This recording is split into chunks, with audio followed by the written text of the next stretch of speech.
This is Tech Refrigeration and Air Conditioner Specialist. Today we have a thermal fuse.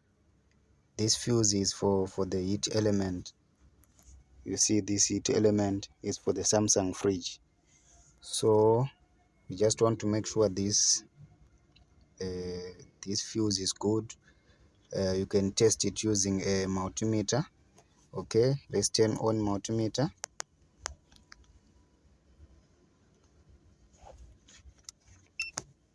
Okay, our multimeter is on now. So now we just want to select ohms. Right,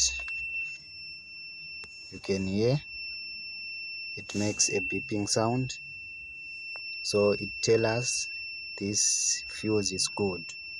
So the only problem here is this heat element, so we have to change the heat element and put another one, because what's normal happen for this frost fridge, when it goes to defrost cycle, it won't do anything.